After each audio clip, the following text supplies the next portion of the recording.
Here again with famous author Jeffrey Moore. And what are we doing? Last time we were talking about this Gerald Conte's letter. We were, and this is part of a process in the invention we call read and react, where a lot of academics is you read somebody else's ideas and then you react to them and you write an essay based on your reactions. So we spent a bunch of time. You're my guinea pig here, and I appreciate you being the guinea pig. So we spent some time building up some ideas that you were having in reaction to the letter, and they're summarized here on the page. I'd love for you to just sort of read them out. And we, at the bottom half, we kind of formalized it, and then we're going to talk today about, well, where do you go from here? This is very nice. Everyone should have a Jeffrey Moore to make a synopsis of their thoughts. Which I believe is the function of the Khan Academy. All right. So this is so these are some of the notes that you got from what I had said in the last video. Micromanaging and standardized testing can strangle the creativity of the great teacher. Yes, I did say that in the last video. And you still believe that? I've thought about it a little bit more. I definitely believe that micromanaging strangles the creativity of a great teacher. You know, if they tell you day by day what to do, your individual unit tests and homeworks are dictated by someone else, I think that definitely hurts that. The standardized testing, I've thought about it a little bit more. I mean, most of the standardized tests that I've seen, especially at the state level, the ones that, you know, to measure whether students are at grade level or whatever else, they are kind of a minimum bar. You know, it's not always obvious because the results aren't always great. But if you look at them, they are a minimum bar. And I think most great teachers would look at those as minimum bars. And so I don't know if it necessarily, you know, if great learning is happening, the kids are going to learn 100 different things, and they should also be able to meet the 5 things that get them past that minimal bar. Got it. So I don't know whether the standardized testing by itself strangles the creativity. I think the place where that could be the case is a situation where you have a great teacher in a tough environment where the kids are well behind grade level, and just then that minimum bar is no longer a minimum bar anymore. It could be a very difficult bar. And so what does that teacher do? In fact, you're going to get to that, I think, in one of the coming points. Okay, yeah.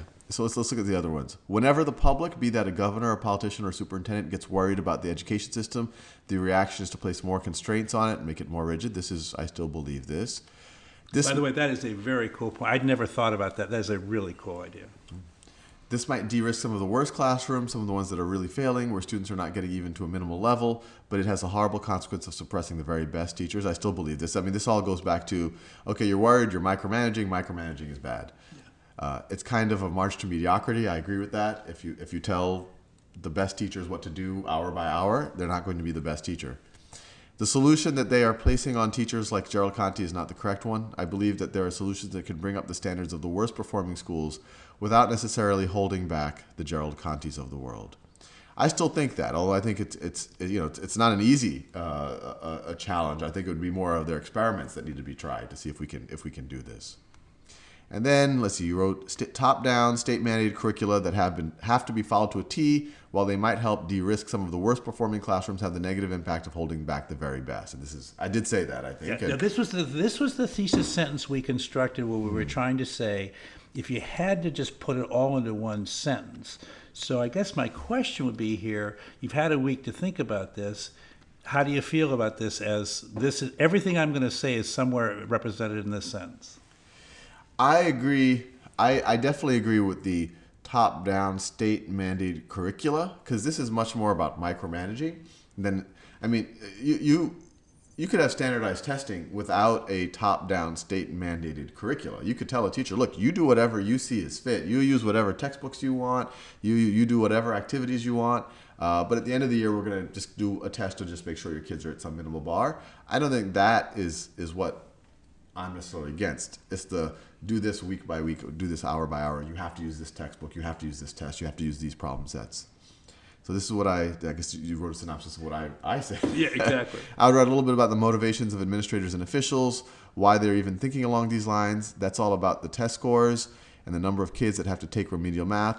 But then I would really focus in on how state mandates have to be followed to the letter. While they might help a classroom that is really broken, are definitely going to hold back more successful performing classrooms.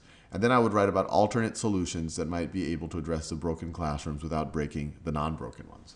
Yeah, I think this is. I still feel this way. Okay, cool. So now we've got some invention that we think is pretty interesting, and we're going to apply some organizational exercises to it. Now, Sal and I've had a conversation offline. This isn't exactly the way he writes, but he's agreeing to play guinea pig with me to sort of walk through this system, because I think, in my experience in teaching freshman English, this is a way in which a lot of people have been able to come to terms with writing.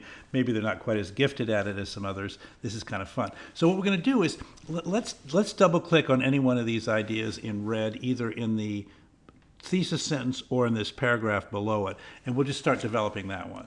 Okay. Well, I guess we'll start with a thesis sentence. Okay. All right. So the first claim, we have two claims here, if you'll notice. One is these curricula might help de-risk some of the worst performing classrooms. So let's take that one. So that is now a subclaim. It's not a thesis sentence, but it's going to become a topic sentence, meaning it's part of the thesis that we're going to develop in a paragraph.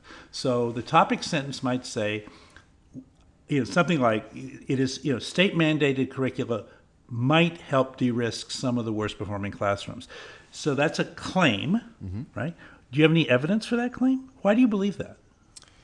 Well, I don't have evidence, I guess, that would hold up in a court of law type of evidence. But, if I were to kind of imagine in my head a classroom where maybe the lectures that are being given aren't completely accurate, or they're not able to cover all of the material in the class, or and maybe it has absolutely nothing to do with the teacher. Maybe it's the students are acting up and it's disrupting some of the other students in the classroom. There I could see, look, if you have some, well, actually I would take that back. I mean, we're talking about state mandated curricula. Yeah, I mean, the issues that you're essentially trying to solve for is if there's a teacher that has bad judgment and is, even though this is math class, they have the students finger painting the whole time because they just think that'll help their, eventually help their mathematics. Then telling that teacher, no, look, you've got to use this textbook on October 5th. The students have to take this test. It's going to have these questions in it. Then on October 18th, you're going to have to make them do this. That could help de-risk that. I'm obviously talking about an extreme circumstance. Now, what you did was interesting. So the claim, and we were looking at an extreme circumstance because this is not the core of our thesis. We're actually just trying to say the opposite of our thesis has some validity, and we're trying to just explore it briefly. But you didn't have, so we didn't have any data for that. Now, by the way, one of the wonderful things about the web these days is we probably could go on the web and find data. And I think, by the way, in college, you're increasingly expected to do that. Yeah. But for the moment during this talk, we're not going to do that. Actually, that's interesting. I mean, so if I wanted to collect data, I would Yeah. probably do a search for something like testing, or not testing, state curricula improving test scores or improving outcomes, and I probably could find some state results that are doing that. I think we're both very confident that kind of stuff would happen. So when you're writing an essay, I make a claim. So two paths. One path is I'll go to the web, I'll enter a search argument, and I will get some evidence for that claim. Increasingly, that is the standard expected in a college essay. But if you're writing the essay, say, on an exam, you're in the middle of an exam, you can't do that. Right. So, and sometimes it's not as a big enough point to do it. So then you give examples. And it was interesting to watch you construct your example, because you ended up saying, well, if there's problems in accuracy in the teacher's presentation of the material, if there's problems with coverage, they're not getting it covered, and then you went into the students acting up, and you thought, no, that's not part of the deal. So you took that one off, and then you said if they have the bad judgment to not do things. Those are all examples of when the claim would be true. And so all you're doing is we call it backing up the claim. Now let's back up a claim that you care more about. So I'm not sure whether that's the alternate solutions or the hold back more successful classrooms. I actually don't believe you. Oh yeah, micromanaging will hold. Let's just do that. Micromanaging would hold back more successfully performing classrooms. So that's another topic sentence for another paragraph. So do you believe that? And why do you believe that? I absolutely believe that. I mean, that's the teacher who's gone out and written their own exam that tests much deeper conceptual understanding than the one that comes from the publishing company. The teacher that has their students constructing proofs of things or exploring math at a much deeper level than is expected by the state tests. that teacher to tell them, no, no, no, no, you have to use a publisher's test. You have to do, you have to make these kids do 200 problems of busy work as opposed to having these students try to do something creative or inventive. That's unfortunate. That's holding back everyone's experience. Okay, so again, if you were listening to this, and we're going to kind of wrap this up with an idea here in just a second. Sal gave 3 different examples of how a micromanaged approach to testing would hold back a creative teacher. And so again, in the paragraph he was supporting this, he would be saying, he'd state his claim, and then he'd give those examples right one after another in sentences, just the way he did in conversation, and that would start to make up and organize the body of a paragraph. Now I want to close this with a model. I want you to do a little drawing for me, if you will. And this model is called the Toulmin model, and you can look it up on the web, Toulmin. Toulmin was a lawyer teaching other lawyers how to make arguments, and he's got a rather it's a complex model. We're going to look at it in another video in detail, but I just want to give you the simplified version of it. And it's basically just a line where you put claim on the right and you put evidence on the left. And the idea is whenever you make a claim, you've got to link it to some evidence. Sometimes the evidence is data, sometimes the evidence is examples. So in a more scientific paper, you'd actually refer to test data, but in a more humanities-oriented paper, you'd probably refer to examples. Although you might refer back to a line in a poem, like Ozymandias, okay?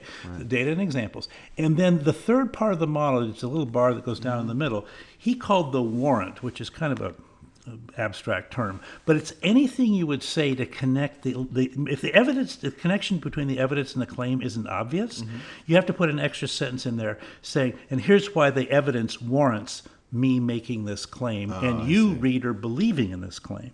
And so we use that model in the next video. We'll talk a little bit more about how you can use this model and a more complete version of this model to help structure paragraphs. And just to kind of get a big picture of what's been going on here, because as your guinea pig, I want to understand what's happening. And I read this thing down here in the last video. You had me react to it essentially, and then you recorded as what I was reacting to, and then through that you were able to mine out my claims. And then the whole point of this one is we picked a couple of claims, and you had essentially me go through the exercise of coming up with the evidence and maybe the warrants too for a few of them. We didn't do all of them, but maybe now we're ready to start. Exactly. And this is part of the transition in our Chevron model. We had one that said assess the writing situation, then do invention, then do organizing. This is the transition from invention to organizing. I see. So we're beginning to organize our thoughts.